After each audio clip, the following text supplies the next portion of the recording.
So in the first section of this video, I will be talking about coursework and just how it's going this far now that we are halfway through the semester.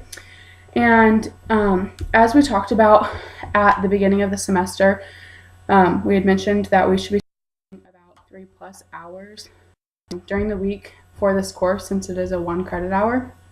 And I can honestly say I never did that before for a clinical class, and I think this semester I most definitely have been, just because I've been putting a lot of work into my assignments and really trying to focus on reading the modules and give good work for you to grade and work that I know that I can handle and that I know that is well written.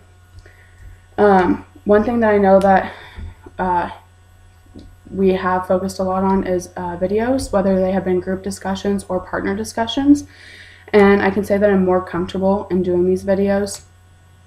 And I hope that the videos in the end help with like more communication.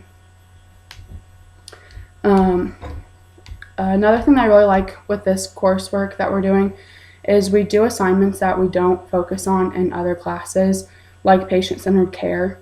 So patient-centered care revolves around AT and other healthcare professions, but it isn't something that we have talked about in other AT courses.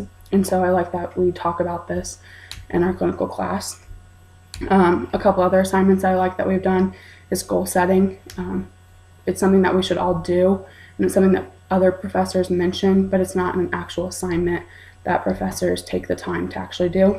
And then the coursework that I really enjoyed and the in-class activity that you had put together was the work-life balance, being able to visually see how we separate like our life activities and our work activities.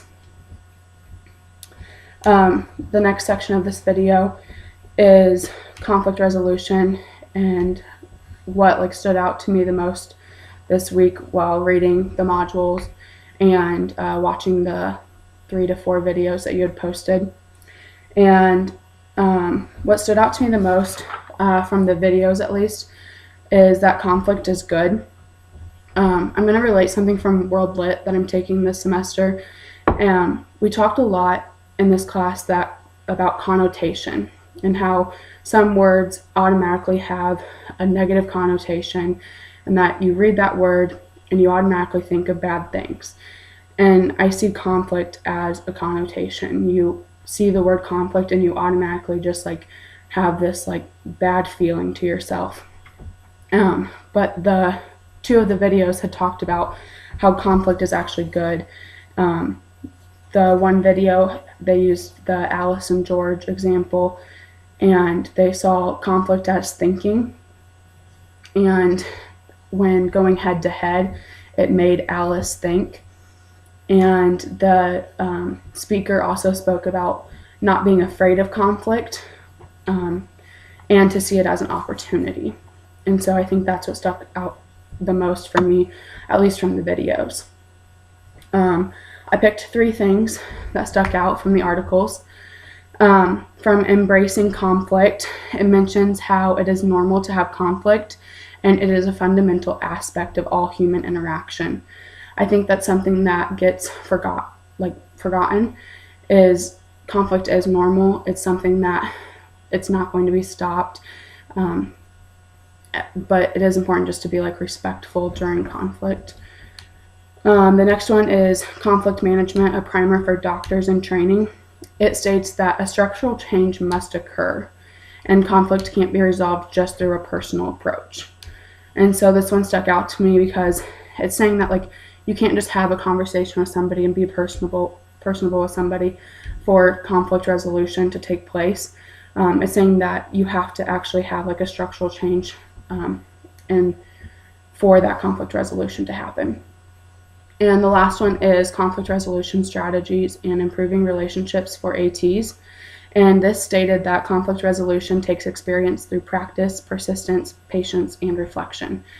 And so as we are all young, 20, 21, juniors in college, I think it's important to know that like we might be bad at conflict right now, but it's good to know that like through practice and persistence, like we will get better at conflict resolution, and it just takes patience. And then like you also have to reflect when you do have conflict, because that's the only way that you're going to learn from the conflict and be able to like improve your conflict resolution skills in the future.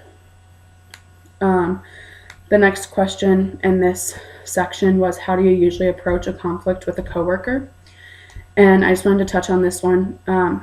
Landon had talked about in class that we have a 48-hour rule for RA, and we also have this in Garver. Except it's a 7 48-hour rule. And so if you have a conflict with somebody or a problem and it bothers you for at least 7 minutes, then you have 48 hours to solve this conflict.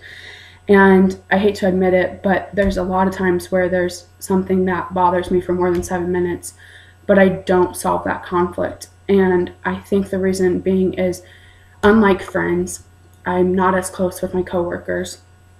And so I don't feel like a necessity to solve this conflict, because I don't want it to be awkward in the workforce to where friendships, I'm a lot closer with these people. And I don't want, I know that if I approach somebody and I'm confrontational with my friends, I know that like our bond is close enough that we will fix that.